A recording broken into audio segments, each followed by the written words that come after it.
Será que existe uma única razão que explica, bom, tudo?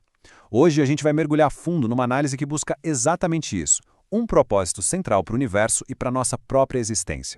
Pois é, essa é a pergunta, né? Aquela que, uma hora ou outra, todo mundo se faz. Por que o universo existe? Por que a gente está aqui? A análise de hoje parte exatamente deste ponto, da pergunta mais fundamental de todas. E olha só, a resposta central que essa linha de pensamento nos dá já chega com tudo. A premissa é a seguinte: nada é por acaso. Tudo foi criado com uma intenção, com um propósito bem definido. Essa ideia é a base de tudo que a gente vai explorar a partir de agora. Ok, então, se tudo tem um propósito, qual é ele? Bom, o argumento central é este. O objetivo de toda a existência, de tudo que foi criado, inclusive nós, é servir como uma demonstração da glória de Deus. De acordo com a fonte, essa é a grande razão de tudo. Para a gente desembrulhar essa ideia, nosso caminho vai ter 5 paradas, tá bem? Primeiro, a gente volta na questão fundamental. Depois, a gente precisa entender o que é essa tal de glória de Deus. Aí, vamos ver como uma conexão se perdeu, descobrir 5 jeitos práticos de se reconectar e, no final, chegamos na escolha que define tudo. Então, vamos lá. Seção 1. A questão fundamental. A gente volta para a estaca 0, para a pergunta que iniciou toda essa conversa. Por que existe alguma coisa em vez de nada? Beleza! Agora a seção 2, definindo a glória de Deus. Por quê? Se tudo existe para isso, a gente precisa saber o que é exatamente essa glória. Vamos mergulhar fundo nesse conceito agora.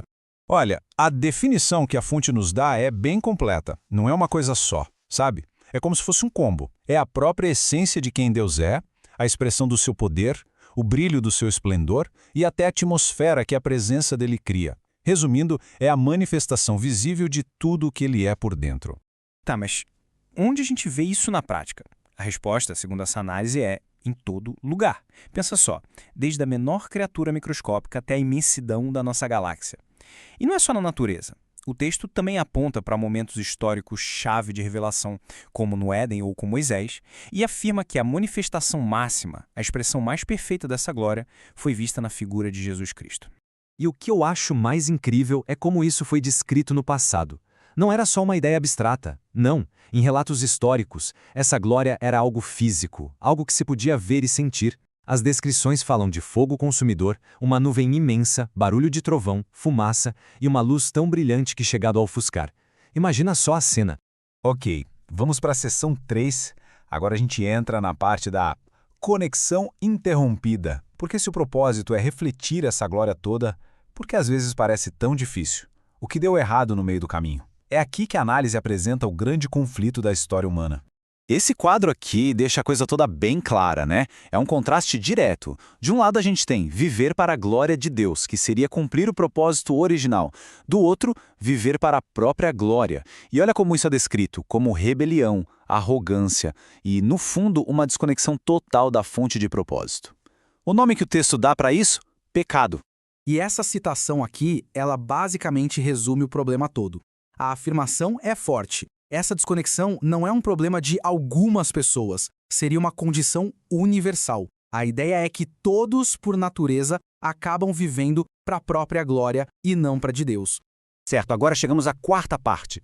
E aqui a gente muda o foco. Se existe esse problema, essa desconexão, tem conserto?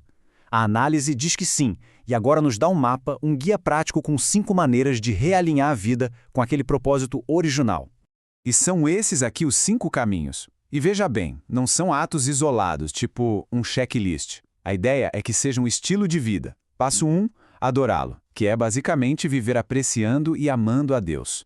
2, amar outros crentes, ou seja, pertencer e amar a comunidade. 3, tornar-se como Cristo, crescendo em maturidade espiritual.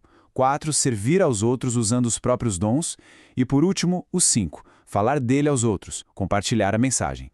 Essa frase de Irineu é uau! É muito poderosa, porque ela amarra tudo isso que a gente viu. Ela mostra que, nessa visão, glorificar a Deus não é se anular, se diminuir.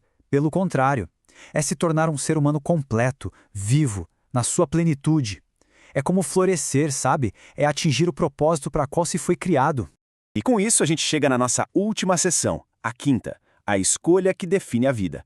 A gente já viu o propósito, o problema e a solução.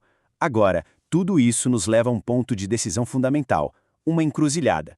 E a escolha é apresentada de forma bem direta. Basicamente, são dois caminhos. Um é viver para si, focado no próprio conforto, nos objetivos pessoais. O outro caminho é viver para um propósito maior, aquele que a gente conversou, de glorificar a Deus. E, segundo a fonte, esse segundo caminho vem com a promessa de recompensas eternas.